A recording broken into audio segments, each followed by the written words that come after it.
Hello, everyone. I'm Professor Plink.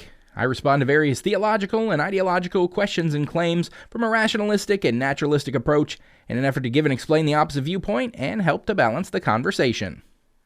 Today's video is going to be a shorter one. In my perusing of theistic questions and claims, particularly Christian ones, I've come across many of the same questions posed again and again. It does seem as though there are no new arguments in Christian apologetics. But of the questions that get asked again and again, not all of them are on the same level of quality. Some are quite poorly thought out, and many seem quite silly on their face. But being an educator, I live by the motto that there is no such thing as a stupid question. And though I don't think these questions are asked in an open and honest attempt to glean new knowledge, I can still at least answer them once before I write them off forever. So at least no one can claim I'm avoiding certain theistic questions. So here are a few very common, though not exactly top-tier, Christian questions for atheists. All right, 4 questions for atheists. Number 1, why do atheists hate Jesus, the Christianity, and the Bible over any other so-called God or false God?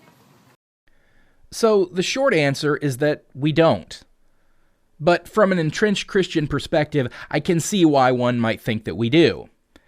I mean, I was a Christian for most of my life, and one of the reasons I was hesitant to embrace my atheism when my faith had waned to the point of non-existence was the conditioning I had had all of my life that had me thinking atheists were just mean, hateful people who had it out for my religion especially.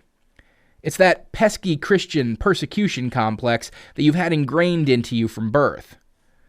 But no, we don't hate Christianity or Jesus. If it seems like we get angry at Christians sometimes, there is a good reason for that.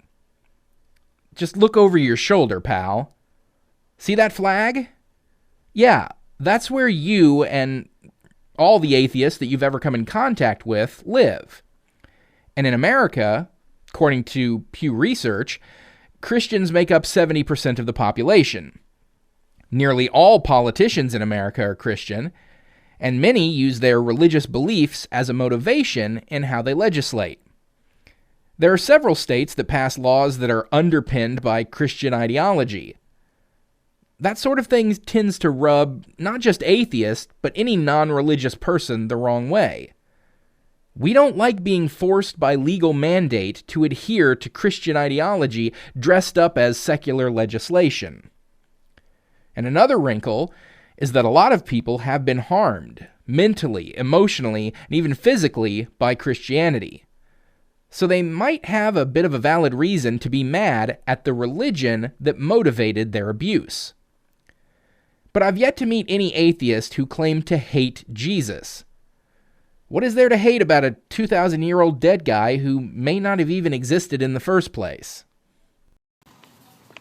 Number 2, why do atheists attack Jesus, discredit his words and his character, and attempt to marginalize him, whether by ridiculing him or mocking him, more so than any other so-called gods or false gods? Isn't that really the same question as number 1, just slightly reworded? Seriously, just rewind and replay my entire answer to question 1. Number 3,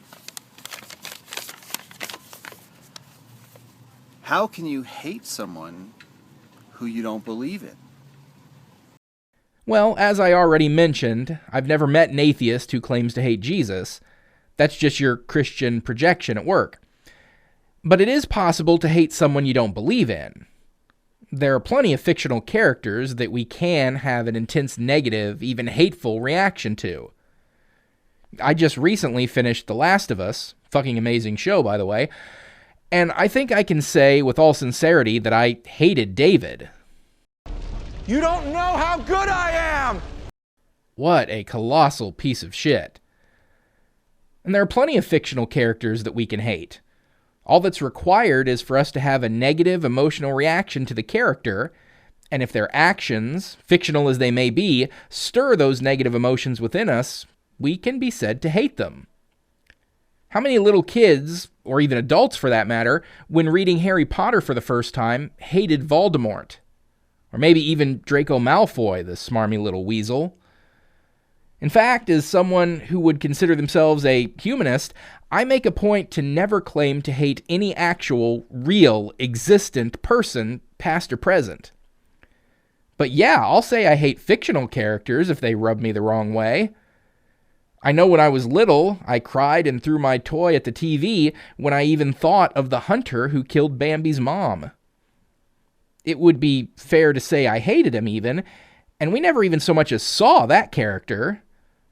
So I would posit that it's even easier to hate someone you don't believe in, because there really are no moral considerations in hating the fictitious.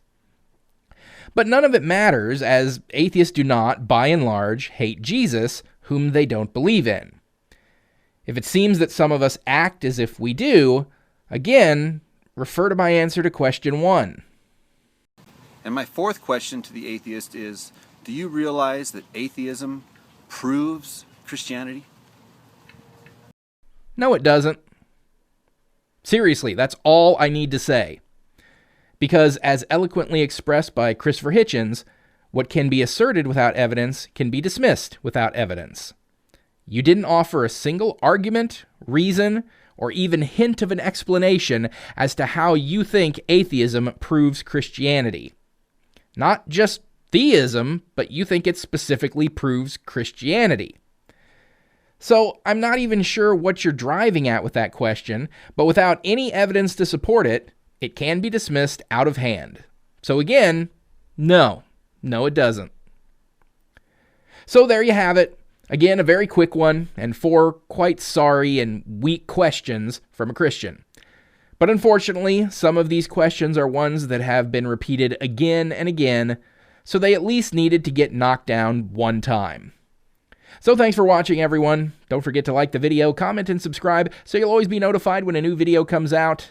Till next time, I'm Professor Plink reminding you to keep striving for greater understanding. It's the best way to get wherever you want to go.